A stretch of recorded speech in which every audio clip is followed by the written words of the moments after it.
নমস্কাৰ, মই যোৰহাটৰ পৰা আশা পাত্ৰ। ওম ৰিডব্ৰেইন এক্টিভেশ্যন কেন্দ্ৰটিৰ তৰফৰ পৰা আপোনালোকক স্বাগতম জনাইছোঁ। 2024 23 জুলাই তাৰিখে যোৰহাটৰ মন্দাকিনী বিবাহ ভৱনত এই কেন্দ্ৰটিৰ শুভ উন্মোচন কৰা হয়। 29 আৰু 30 জুলাই তাৰিখে প্ৰথম কৰ্মশালাটো আৰম্ভ হয় দহোটীয়া যোৰহাটত। তাৰেই কেইটামান চমু ভিডিঅ' আপোনালোকৰ জ্ঞাতাৰ্থে আগবঢ়ালোঁ।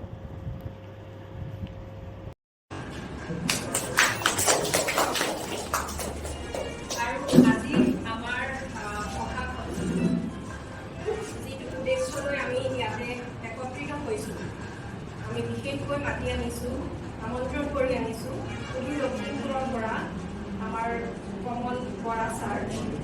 তেখেত আমাৰ মাজত আহি উপস্থিত হৈছে আৰু ছাৰ আপুনি আহি আমাৰ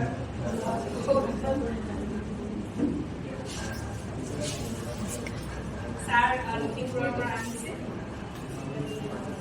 আৰু ছাৰক এখন সুনাম গামোচাৰে দি আমি আদৰণি জনাইছোঁ। আৰু আটাইতকৈ আজিৰ তাৰিখত এটাই আমাৰ কাৰণে বৰ সুন্দৰ হৈছে যে যিটো মোবাইল এডিকশ্যনটো লাহে লাহে নাইকিয়া হৈছে মিডব্ৰেইন এক্টিভেশ্যন হোৱাৰ লগে লগে, কাৰণ তেওঁলোকৰ ব্ৰেইনটো বেলেগ ফালে থাকে। আৰু এই মিডব্ৰেইন এক্টিভেশ্যনৰ গোটেই প্ৰক্ৰিয়াবিলাক আপোনালোকে গুগলত চাৰ্চ কৰিও দেখা পাব। ইয়াৰ যিখিনি মেৰিটছ আছে, যিখিনি ডিমেৰিটছ আছে, যিখিনি এডভান্টেজ বা ডিছএডভান্টেজ আছে, বেনিফিট আছে, আজিকালিতো আপোনালোকে গুগলত চাৰ্চ কৰিব নালাগে। প্ৰত্যেকৰ হোৱাটছএপত মেটা আহি গৈছে, নহয়? মেটাত আপোনালোকে কুৱেশ্যন সোধক, what are the benefits of midbrain activation, তাত আপোনালোকে পাব, বা what are the disadvantages of midbrain activation, তাত পাব। তাত বা যায় কি নহওক, মই এতিয়া মিডব্ৰেইন এক্টিভেশ্যনটোৰ আচলতে গতিটো কিয় অসমত স্থবিৰ হৈছে বা গোটেই ভাৰতবৰ্ষত মিডব্ৰেইন এক্টিভেশ্যনৰ ওপৰত কিয়নো অকণমান বিৰোধ প্ৰতিক্ৰিয়া থাকে, তেনেকুৱা ধৰণৰ কিছুমান কথা চলি থাকে আৰু কিয় হয় সেই গোটেই কথাখিনি অকণমান মই ক'ম।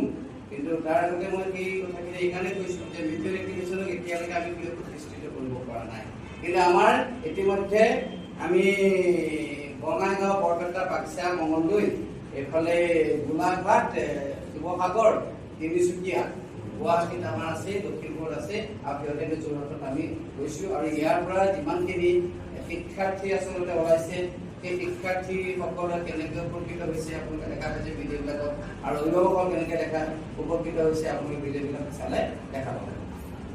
মিডব্ৰেইন এক্টিভেশ্যনটো আচলতে কি বস্তু? আমাৰ ব্ৰেইনৰ তিনিটা পাৰ্ট আছে। এই ছাৰে কৈছে যে আমাৰ কোষবিলাকৰ কথা কৈছে, চেলবিলাকৰ কথা কৈছে। ব্ৰেইনৰ তিনিটা পাৰ্ট আছে, সেইখিনি কথা আপোনালোকে ষ্টাডি কৰিলে গমেই পাব। এটা হৈছে ফৰ ব্ৰেইন, এটা হৈছে মিড ব্ৰেইন, আনটো হৈছে হাইণ্ড ব্ৰেইন। আৰু মিড ব্ৰেইনটো এটা স্মল পাৰ্ট, কিন্তু যদিও স্মল পাৰ্ট মিড ব্ৰেইনটো, এই মিড ব্ৰেইনে কিন্তু আমাৰ এটা হেভি ফাংচন ক্ৰিয়েট কৰে, হেভি ফাংচন এটা কণ্ট্ৰল কৰে। আমাৰ অডিটৰী চিষ্টেমটো মিড ব্ৰেইনে কণ্ট্ৰল কৰে, ভিজুৱেল চিষ্টেমটো মিড ব্ৰেইনে কণ্ট্ৰল কৰে, আৰু আমাৰ যি চেন্স অৰ্গানছ আছে গোটেইবিলাক মিড ব্ৰেইনে কণ্ট্ৰল কৰে। পাৰ্টটো স্মল হয়, কিন্তু ইয়াৰ কামটো বহুত ডাঙৰ। আৰু মিড ব্ৰেইনৰ দুইফালে দুটা হেমিস্ফিয়াৰ আছে, লেফ্ট হেমিস্ফিয়াৰ আৰু ৰাইট হেমিস্ফিয়াৰ। আমাৰ যেতিয়া শিশুসকলৰ বয়স বাঢ়ি যায়, বাঢ়ি যোৱাৰ লগে লগে হেমিস্ফিয়াৰ দুটাৰ মাজত ডমিনেশ্যন ষ্টাৰ্ট হয়। আৰু যেতিয়া ডমিনেশ্যন ষ্টাৰ্ট হয়, দুইটাৰ মাজত যেতিয়া সহজ অৰ্থ ক'বলৈ গ'লে হেমিস্ফিয়াৰ দুটাৰ মাজত যেতিয়া কাজিয়া আৰম্ভ হয়, তেতিয়া লাহে লাহে দুটা ইনেক্টিভ হ'বলৈ আৰম্ভ হয়। আৰু দুইটা যেতিয়া ইনেক্টিভ হ'বলৈ আৰম্ভ কৰে, তেতিয়া তাতেই মিড ব্ৰেইনে ব্ৰিজৰ নিচিনা কাম কৰে, আৰু সেই মিড ব্ৰেইনৰ ফাংচন কৰে। আৰু সেই হেমিস্ফিয়াৰৰ যেতিয়া ডমিনেশ্যন ষ্টাৰ্ট হয়, মিড ব্ৰেইন লাহে লাহে ইনেক্টিভ হ'বলৈ চেষ্টা কৰে। ই আহোঁতে এক্টিভে হৈ আছে, কিন্তু যেতিয়া আমাৰ দুই মহৰ যুঁজত বিৰিণাৰ মৰণ বুলি কথা এটা থাকে নহয়, যে দুইটা হেমিস্ফিয়াৰ যেতিয়া যুদ্ধ লাগে, তেতিয়া মিড ব্ৰেইন লাহে লাহে ইনেক্টিভ হ'বলৈ আৰম্ভ কৰে। আৰু সেই মিড ব্ৰেইনটো কেনেকৈ আমি ৰিএক্টিভ কৰিব পাৰি তাৰ চিন্তা চৰ্চা চলিছিল জাপানত। এই গোটেই প্ৰক্ৰিয়াটো জাপানিজ টেকনলজি এটা। জাপানত চিন্তা চৰ্চা চলিছিল। তাৰ এজন ব্যক্তি আছিল মাকোটো চিচিডা। মাকোটো চিচিডা বেচিকেলি এজন তেওঁ ইংলিছ টিচাৰ আছিল, প্ৰফেচৰ আছিল, কিন্তু তেওঁ এটা এডুকেশ্যনেল থিয়ৰী ইনভেণ্ট কৰিছিলে। সেই থিয়ৰীটো হৈছে heart and soul educational theory. আৰু তেতিয়াৰ পৰা তেওঁ চাইণ্টিষ্ট হৈছে, আৰু তেওঁৰ নামটো আচলতে নোবেল এৱাৰ্ডৰ কাৰণেও নমিনেটেড হৈছিল। কিন্তু সেই সময়ত মেইনলি মিডব্ৰেইন এক্টিভেশ্যন আৰু হাৰ্ট এণ্ড চ'ল যিটো এডুকেশ্যন থিয়ৰী সেইটো কাৰণে হৈছিল। সেইটো সময়ত ৱৰ্ল্ডৰ বিভিন্ন বিজ্ঞানীয়ে তেওঁৰ ওপৰত এটা অভিযোগ আনিলে যে আচলতে এইটো কেনেকৈ হ'ব, কি কথা বিভিন্ন বিতৰ্ক হ'ল।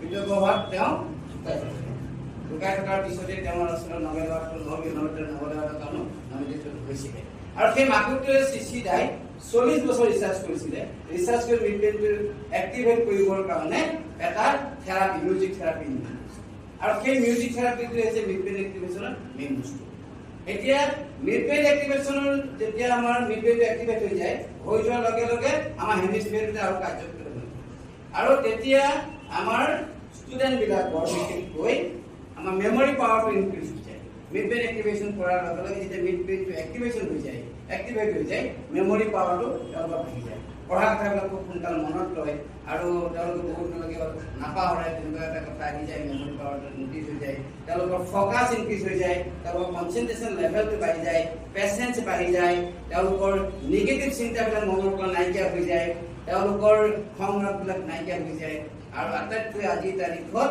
এটাই আমাৰ কাৰণে বৰ সুন্দৰ হৈছে যে যিটো মোবাইল এডিকশ্যনটো লাহে লাহে নাইকিয়া হৈ যায়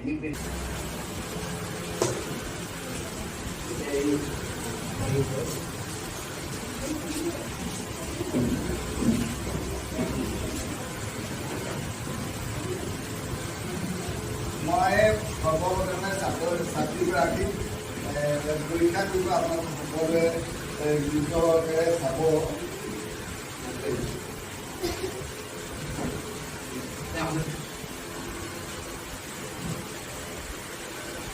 এই কাগজবিলাক নীলা আঠটালি দিয়ক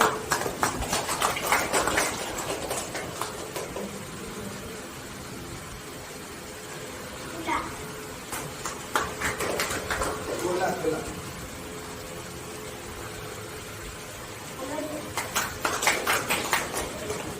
কিতাপ দিব মই তোমাৰ সন্মুখত কি ধৰি আছো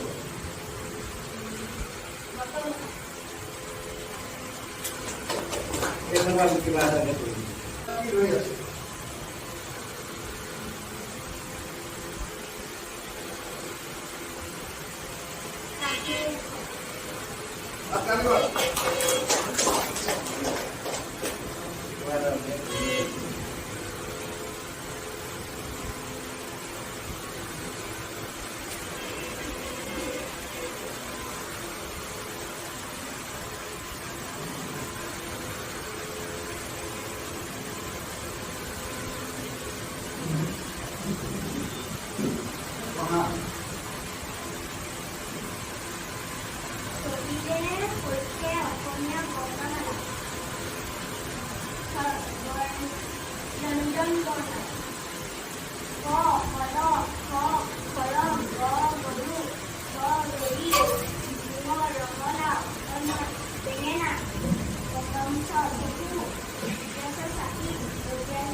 আপোনালোকে হাত তালি দিয়ক আপোনালোকৰ দেখুৱাই গৈছোঁ নহয় আকৌ কোনটো পাঠ পঢ়িব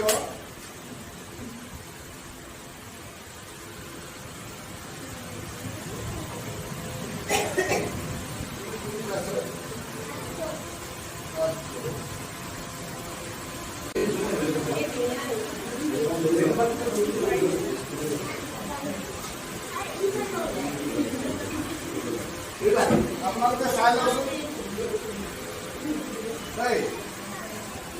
এই পাঠটো মই পঢ়িবলৈ দিম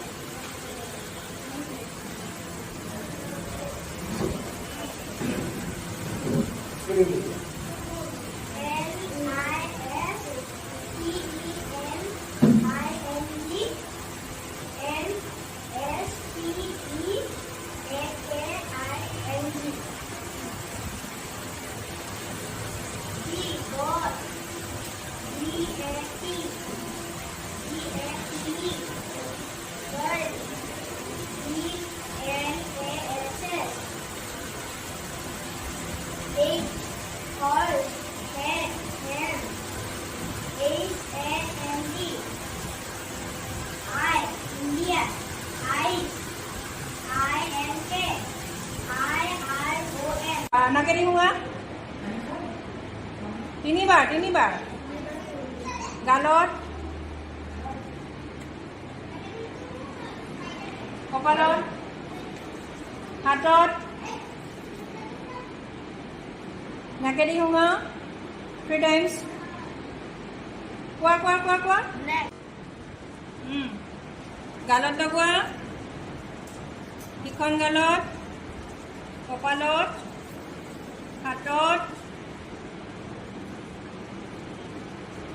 লগোৱা নাকেদি শুঙা কোৱা গুড বয়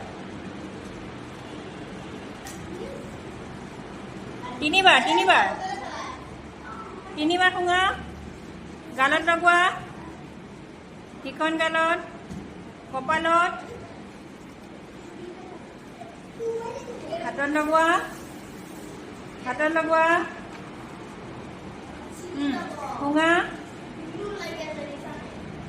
শুঙা লো গুড শুঙা নাকেদি শুঙা গালত লগোৱা সিখন গালত কপালত